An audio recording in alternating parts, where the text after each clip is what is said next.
Hello and welcome to Yerushalmi Peah Daf Tes. Got the actual Masechta correct. The Gemara talks in length about Lashon Hara, and I recommend Ayin Sham inside.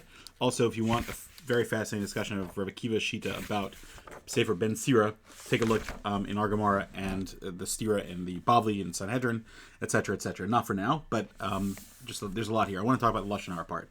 So the Gemara says a very famous thing here, which is that Lashon Hara kills three people: the one who spoke it, the one who heard it, and also the one who's spoken about. And the Chafetz Chaim explains in Shmiras Lashon something very, very important from the Zohar.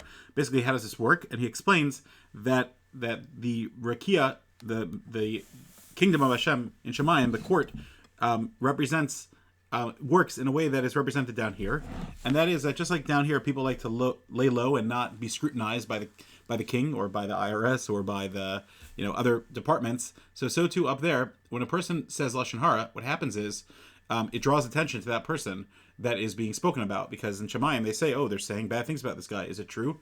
And the Gemara actually, it's funny, the Gemara actually gives examples on Daf Ches in the Ozot print about people that said words like, hey, let's go visit the sick Rav Yochanan, and that was in front of a tax collector who now remembered, oh, there's a Jew named Yochanan, a simpleton, who owes money.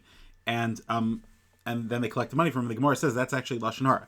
Now, you could argue that if somebody's making you lose money, the Chafetz Chaim has discussions about that as well, but that's not the case here. And the Gemara even says that this guy thinks he's a chassid because he's visiting a sick rabbi, but really he was doing it with the intention to turn his friend in who was evading taxes, which is none of his business.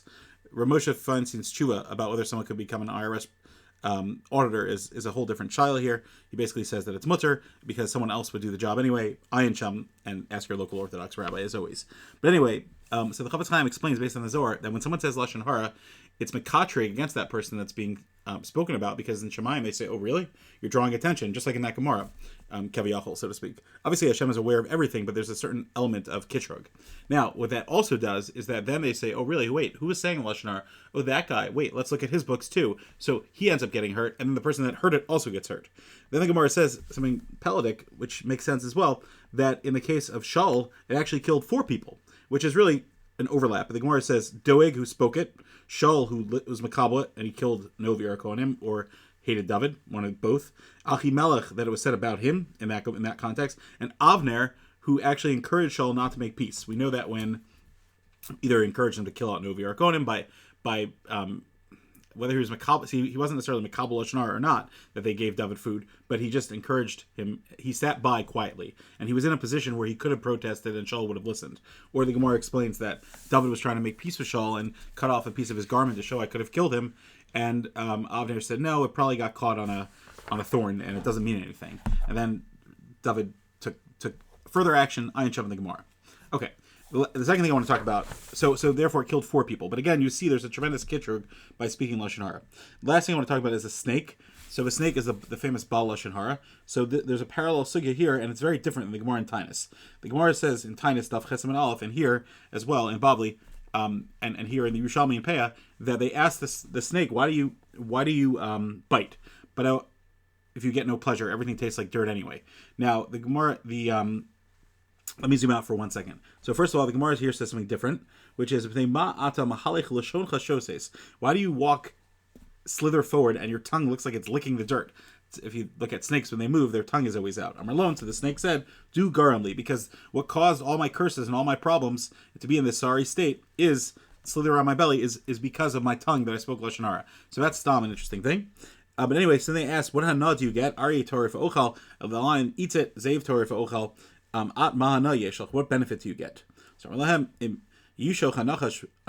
lachash. Okay, so in the Bavli, in Tainus, he answers, Ma yisrael Baal Lashon, what benefit does Baal Lashon get? So too, I also don't get a benefit. But the Rashma Bava Kama in Bavli asks that, wait a minute, the snake also gets benefit. The snake gets benefit in that it feels good. Shane, it has pleasure from biting into this thing. And so he says the same thing with the Baal Lashon Hara. The Baal Lashon Hara accomplishes nothing. You're just bashing someone, destroying someone's life, etc. But there is a certain pleasure of actually the actual deliverer, but there is no beneficial one. For example, the Gemara is saying that, well, at least the wolf eats it, or at least the lion eats it. There's a nutritional and taste value. For the Nachash, it could just eat plants as well. It doesn't have to eat. Whatever it eats tastes like dirt, so it doesn't get any pleasure anyway in the digestion. So great. So you get some pleasure in the killing, just like the Lashon Hara itself. Anyway, in the just a very very chashuv Rashba to be aware of. The in the Yerushalmi gives a different answer, and he says, "Im yashach hanachash v'lo lachash, il mali itzmar li min hashemayim, is amar li min hashemayim."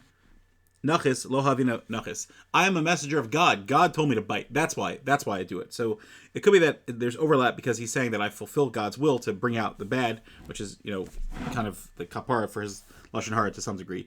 The Gemara in Erechim also gives the same answer as in the Bavli in Erechim has the same thing as in Tainus, and the Maral in the Siva Lashon Perek Gimel says a very famous thing that basically the essence of a snake is evil, which we spoke about, because it's not doing this. Its behavior, according to his interpretation of the Gemara in Erechim and the Gemara and the Bavli in Tainus. Why are you doing this? You get no benefit of it. It shows that it's evil. There's certain evil. It's so too with the Baal Lashon Hara. It's not a avera that gives you tremendous pleasure. It's an avera that is coming from pure evilness.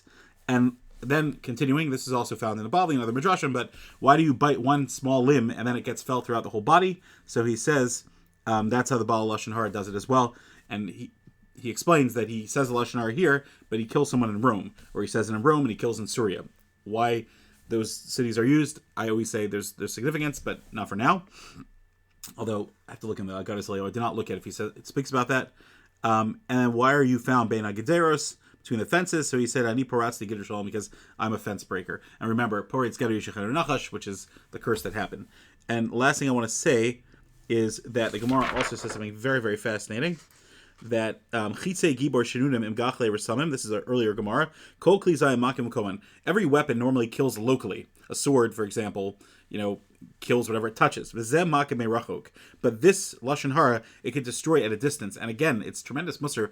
One of the reasons that speaking Lashon Hara is mekatre against us as well, Rahman al-Islan. And that's the whole point.